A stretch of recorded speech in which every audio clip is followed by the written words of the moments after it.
गुरुदेव प्रदीप मिश्रा जी अनुसार अपनी अलग अलग कथाओं में धनतेरस और दीपावली के दिन दीप लगाने का जो नियम है हम सभी को बताया गया है। ऐसे में आप सभी भी दीप दान करेंगे, कैसे करें, कितनी संख्या में करें, क्या नियम है, क्या मंत्र है, पूरी जानकारी इस वीडियो में आप सभी को विश्वसनीयता के साथ गुरुदेव की कथा में से ही सुनकर आप सभी को बता रही हूँ। ऐसे में हम सभी जानते हैं कार्तिक माह में पड़ने वाले यह पंच दिवस जाने जाते हैं दीपदान और दीपोत्सव के रूप में इन्हें जाना जाता है। ऐसे में जितना पुण्य फल दीपदान का इस कार्तिक माह में इन दिनों में मिलता है उतना साल भर में कभी नहीं मिलता। तो ऐसे में आप सभी को आवश्यक रूप से दीपदान 5 दिनों में जरूर करना चाहिए। दीपों का दिन है, यह जगमग रोशनी का दिन है। कोई भी ऐसा कोना नहीं है जहाँ पर जो है अंधेरा रहे, इस बात का ध्यान रखिए। सबसे पहले धनतेरस के दिन कितने दीपक लगाएं। धनतेरस के दिन जैसे कि त्रयोदशी तिथि है, त्रयोदशी अर्थात 13, हमेशा धनतेरस के दिन 13 दीपक लगाने चाहिए। 13 दीपक कहाँ कहाँ लगाएं।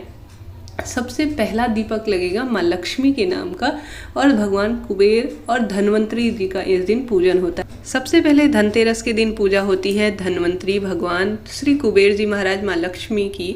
ऐसे में धन्वंतरी जो देवता है वह आरोग्य के देवता है। समुद्र से इनका जन्म हुआ था और सबसे बड़े देवी देवताओं के वैद्य के रूप में जाने जाते हैं।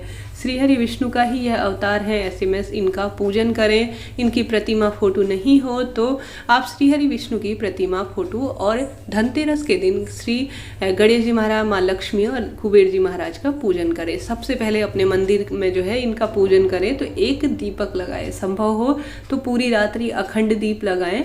आप तिल के तेल का भी लगा सकते हैं, आप चाहें तो घी का भी लगा सकते हैं।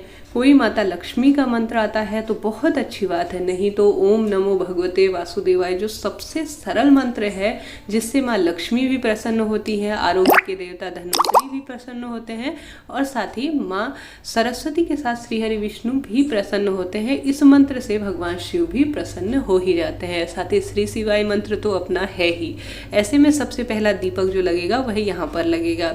अब आप तिल का तेल लगा सकते हैं या घी का लगा सकते हैं। हालांकि इन दिनों जो है सरसों के तेल की भी मान्यता है, परंतु शास्त्र नियम कहें तो यही तेल जो है सबसे उत्तम माने जाते हैं, घी और तिल्ली का।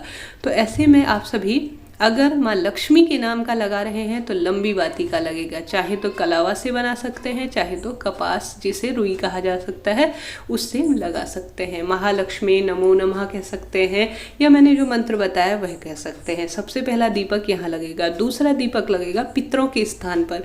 कोई भी पूजा पाठ हो पितरों को नहीं भूला जाता, इस बात का ध्यान रखिए। तो दूसरा दीपक जो लगेगा वह पितरों के स्थान अर्थात मटका परिंडा इत्यादि पर लगेगा। तीसरा दीपक धनतेरस के दिन यम के नाम का निकलेगा जो कि दक्षिण दिशा की ओर आपका मुख होना चाहिए और साथ ही यह या तो चौमुखा हो या सामान्य एक दीपक हो। चौमुखा होता है, दीपक चौमुखा होगा तो दीपक का मुख तो दक्षिण दिशा की ओर होना संभव नहीं होगा, परंतु आप जब दीपक लगाएंगे तो उसका आपका मुख जो है ऐसा लगे कि यह दक्षिण दिशा की ओर लग रहा है, तो आपका मुख दक्षिण दिशा की होगा तो यह जाना जाएगा कि यह दक्षिण दिशा की ओर लग रहा है।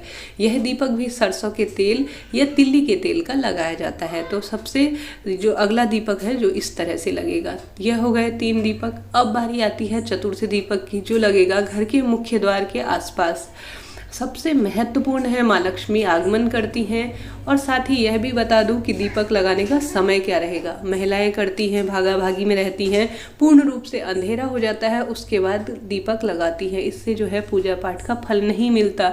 हमेशा दीपक थोड़ा सा अंधेरा हो और थोड़ा सा रोशनी रहे अर्थात प्रदोष काल, सांझ का समय, गोधूली बेला जिसे कहा जाता है, उस समय आप सभी को दीपक लगा लेना चाहिए। ठीक है। इसके साथ ही अगला दीपक जो लगेगा वह माँ तुलसी के आगे लगेगा। कार्तिक माह में तुलसी में पूजन करने का अपना ही विधान है, तो आप तिल का तेल लगा सकते हैं या घी का लगा सकते हैं। यहाँ पर लंबी बाती का दीपक लगेगा। ओम नमो भगवते वासुदेवाय मंत्र का आपको जाप करना होगा। इसके बाद जो दीपक लगेगा वह आंवले वृक्ष के नीचे अगर आपके पास हो तो ठीक है, नहीं तो अगर आप उस स्थान पर जा सके तो ठीक है, नहीं तो उस स्थान का भाव करते हुए अपने घर के मंदिर या अपने घर के मुख्य द्वार पर लगा सकते हैं। उस स्थान का भाव करेंगे तो आपको उस स्थान पर जाने का, दीपक लगाने का फल प्राप्त हो जाएगा। अगला जो दीपक लगेगा वह भगवान शिव के मंदिर में लगेगा। शिव मंदिर जाने में शाम के समय असमर्थ हैं तो घर पर ही लगा दीजिए, कोई दिक्कत की बात नहीं है। अगला जो लगेगा वह लगेगा कल शनिवार का दिन है, पीपल वृक्ष के नीचे। यहाँ पर पितरों का वास माना जाता है और माँ लक्ष्मी का अंश यहाँ पर रहता है, तो कल शनिवार है तो पीपल वृक्ष के नीचे दीपक लगाना ना भूले। इससे आपको सभी रोग दोषों का नाश होगा, शनिदेव की भी कृपा मिलेगी। इसके बाद जो अगला नंबर आता है वह आता है बेलपत्री वृक्ष के नीचे। और साथ ही पीपल वृक्ष, बेलपत्री वृक्ष, केले वृक्ष, यह 5-6 वृक्ष होते हैं जो विशेष महत्व रखते हैं हमारे हिंदू धर्म में सभी रोग दोषों का नाश करने के लिए। इन स्थानों पर आप सभी को दीपक लगाना होगा और दीपक के अंदर थोड़ा सा आप सभी को अर्थात खिल या चावल जो है डाल देने चाहिए। दिवाली में इनमें डालना बहुत शुभ माना जाता है। इस तरह से इन स्थानों पर अगर आप पहुंचने में असमर्थ हैं, किसी कारण वह स्थान उपलब्ध नहीं है, तो सामान्य तौर पर जहां पर आप पूजा करते हैं या अपने घर के मुख्य द्वार पर उन स्थानों का भाव करते हुए कि हे प्रभु, मैं इस स्थान पर आपके नाम का, हे देवी देवता, हे कुल देवी देवता, हे पितरों, मैं आपके नाम का यहाँ पर जो है आपका दीपक आपको समर्पित कर रही हूँ, आप स्वीकार कर लीजिएगा। इस तरह जो है उन स्थानों का भाव करते हुए 13 दीपक आप सभी को कल के दिन लगाने हैं और इन जगहों पर लगाने हैं। इन जगहों पर जाने में असमर्थ है तो उनका भाव करते हुए अपने मंदिर में या अपने घर के मुख्य द्वार पर आप सभी यह दीपक लगा कर देखिए। कोई विशेष पूजा पाठ की आपको आवश्यकता नहीं पड़ेगी, छोटी सी ही सही धनतेरस की पूजा कीजिएगा माँ लक्ष्मी की।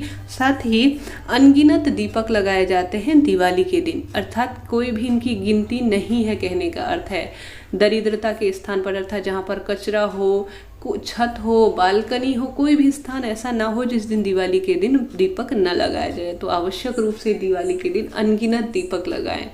कहने का अर्थ है जहाँ त्रयोदशी तिथि के दिन, धनतेरस के दिन 13 दीपक लगाए जाते हैं, वहीं दिवाली के दिन अनगिनत जो है दीपदान किया जाता है। अपना ही पुण्य फल इनसे प्राप्त होता है। कैसी लगी आज की वीडियो बताइएगा जरूर। मददगार रही हो तो जय माता दी जरूर लिखिए। आप सभी को दीपावली की ढेर सारी शुभकामनाएं। श्री शिवाय नमस्तुभ्यम।